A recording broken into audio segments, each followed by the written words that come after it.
Eto na ang iniintay nyo, Gilas Pilipinas 13-man pool. Pag-usapan na natin yan at pag-usapan natin sino kaya ang pinaka-pressure dito sa bagong Gilas man pool na ito po yung lalaban sa February 20 at saka sa 23. Ito bang pool na ito ay kaya ba nitong patumbahin ang New Zealand? Pag-usapan po natin yan. Ako po si Pau Salud ng Pauka Sports. Here we go. Powcast Sports. If you're new here, don't forget to subscribe and hit the notification bell. Presented by Arena Plus, Astig sa Sports. Okay, shoutout po sa Arena Plus at kung wala ka pa, please message me. Anyway, Justin Brownlee, Japet Aguilar, Mason Amos, AJ Edu, Calvin Oftana, si Jumar Fajardo, Jamie Malonzo, Chris Newsom, Troy Rosario, Dwight Ramos, Carl Tamayo, Scotty Thompson, CJ Perez, at siyempre ang coach na si Coach Tim Cone. Ito po ang ating mga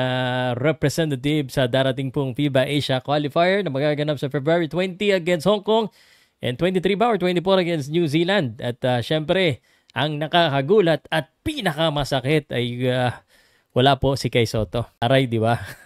Inaasahan pa naman natin si Kai Sotto ay nandiyan dyan, lalo na sa laro sa New Zealand para ma-back-to-back defeat natin. Sabi ko nga nung isang araw meron na tayong dahilan. Anyway, pag-usapan po natin, ito pong mga nandito po sa lineup na to. Specifically, unahin na natin yung kakabalik lang. Ang bigat na addition nito, si Troy Rosario. At dati nang naging parte ng team at finally, he is back in the mix kasi naging Hinebra, sabi nila. And you know what? Yung skill set ni Troy Rosario, di na rin bago yan sa Gilas Pilipinas eh.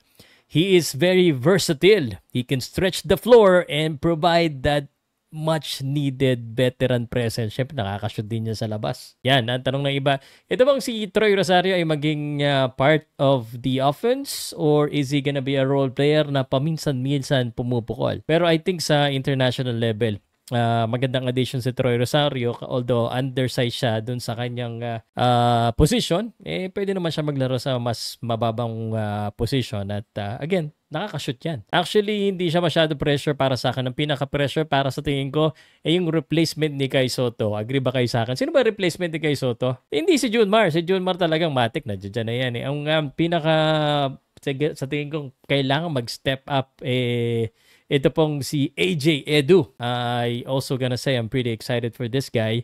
He has a lot of potential, especially kailangan din siya sa depensa. Actually, ito yung pinakailangan sa kanya na pinakamalaking mawawala po sa Gilas Pilipinas. So, he needs to step up. Ang benefit ni AJ Edu malaki. At nawalan man tayo ng isang malaki, at least may AJ Edu pa rin tayo. Sa akin lang siguro, hindi naman niya kailangan pantayan si Kai Sotto. Kailangan lang niyang yung interior defense, kailangan lang niya hindi pakawalan. Yun yung nakikita ko. Kasi kung offense ang pag-uusapan, ako I'm very excited with this player. Itong si Carl Tamayo. Carl Tamayo has been really doing great sa kanya po mga recent performance overseas. Talaga nawang nag-improve na. Ang ganda ng mga highlights nito, although hindi ko napapanood. Nakikita ko lang, pero ang ganda talaga ng galawan eh. Sana mas magamit na ito si Carl Tamayo. I think he is one of the future stars ng Gilas Pilipinas. Carl Tamayo, feeling ko magiging part of the offense itong si Carl Tamayo. I also want to talk about speaking of yung mga baguhan, mga bata, si Mason Amos. Amos, maging tahimik kaya uli ang kanyang parang hindi masyado gamito si Amos eh. He just need to step up when he is called upon. Yun ang masasabi ko dito. Isa pang good thing here is we have Jamie Malonzo. Jamie Malonzo kinda like Troy Rosario. Pero si Jamie kasi guard forward ng laro eh. And he can shoot, he's versatile, he is also very athletic.